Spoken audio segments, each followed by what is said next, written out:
What's good, y'all, man? Hey, couple things I want to talk about real quick. First, I want to say shout out to everybody in the battle rap community. You know what I'm saying? I'm at work right now, coming back from Pittsburgh. I'm in a semi truck right now. Traffic is fucking crazy on this turnpike. But anyways, though, a couple things I wanted to talk about was I was watching, Harlem Legend, Caps, and Quantum Physics. Shout out to all three of them. But I was watching the blog or whatever, right? So, of course, they talking about the Kyd Slade situation. So, Kyd Slade, I guess, is cool with Quantum Physics or whatever, right? So, they talking about the case. Harlem Legend, he was talking about that's what he does on his channel, is he break down paperwork or whatever. And he said in the paperwork, it said nothing about Slade getting people all these years, like Rock said in the battle. I still haven't seen the battle yet, but whenever Smack put it on the app, I'm gonna catch it. But anyways, it seemed like Quantum Physics won't smoke with Rock, because he talking about, like, all these allegations come to Tay Rock way. He only hard in battle rap, you know what I'm saying, just throwing hella shots at it. So I think they need to battle so they can get that, Quantum Physics get that off his chest.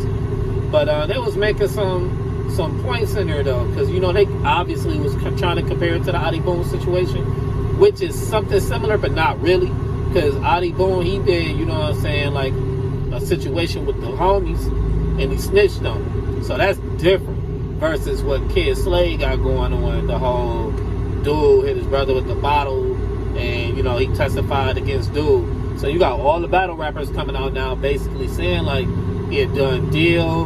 And Harlem Legend was making a good point when he said that he don't think that Smack will book him again, because he said Smack already had the paperwork too when Tay Rock was about to battle him. I don't know how true that is, but the point Harlem Legend was saying was that it's bad branding, because you know how Smack URL is basically branded about being real, authentic.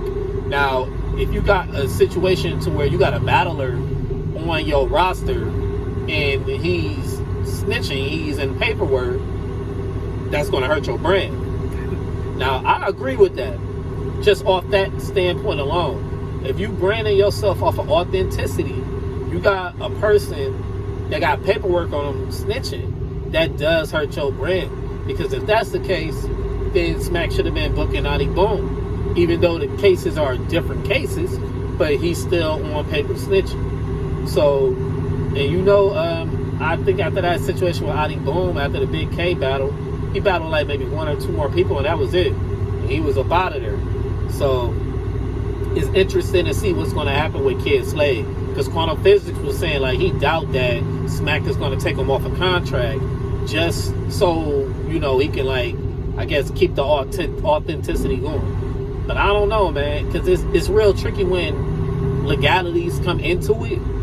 But if you're going to really go for that authenticity standpoint, then I got to agree with, not booking them again. I ain't a street dude or nothing like that. You know what I'm saying? Because I'm a hood dude. I feel like it's the difference between the street nigga and the hood nigga. Just because when you a street nigga, you like all of the streets, you dibble and dabble in a little bit of everything, from trapping to being in the mix of everything that's going on in the streets. I ain't doing that. I work or whatever. But like I say, I'm a hood nigga, because you can come to my hood, I'm good. If anybody who don't know, I'm from Cleveland, Ohio, St. Clair Ave to be exact. You can pull up on St. Clair anywhere, my name good. And it's like to the point where, like, wherever y'all from, whether y'all from New York, Georgia, Cali, Texas, wherever y'all from, I could pull up because it's real niggas everywhere. My name is good. My character is good. So I'm going to feel comfortable anywhere I go, because I know how to get along with niggas. I relate to niggas. And on top of that, you know what I'm saying, I keep my stick on me. But whatever. You know what I'm saying? Like I said, it's a difference. But even though I'm not heavy in the streets, I still go by certain rules. If I make the conscious decision to say I'm going to go out here and I'm going to do this, I got to take whatever comes with that, man. And I know it's easier said than done, because a lot of people will say that until they get into a situation, until they get jammed up. But what I don't understand is, if you're going out there to hit a lick or do whatever, and you with a team of people and you snitching, bro, you still going to jail.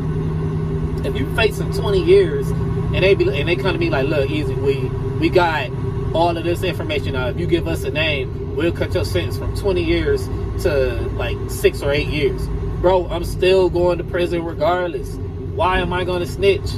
And plus, on top of that, that's selfish.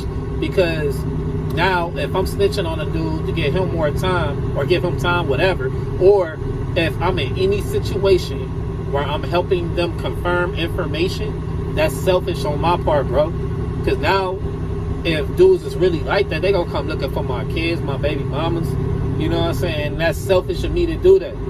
I'm not cut like that, bro. I gotta take whatever come with that. Because I made that conscious decision.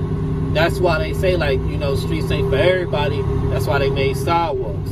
I know what my limitations is. When I was young and I was getting into stuff, I knew what my limitations was. That's back when you was able to run from the police before they started upping it on niggas. Like, I was out here doing shit, and I knew the police wasn't catching me on foot, not catching me.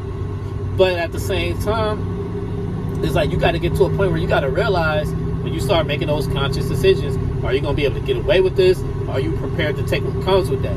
Even like the people that's out in the streets that's trapping, and you selling heroin, fentanyl, all that, you got to be prepared to take what comes with that. Like, are you going to be able to take these 30 years or whatever?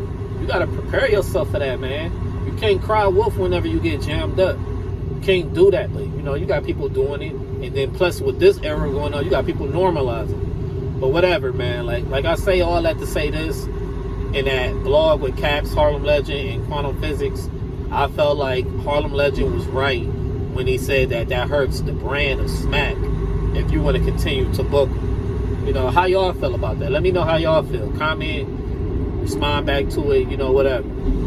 Tell me what y'all think about that. Also, I wanted to say, I seen the Hip Hop Is Real interview with Cassidy.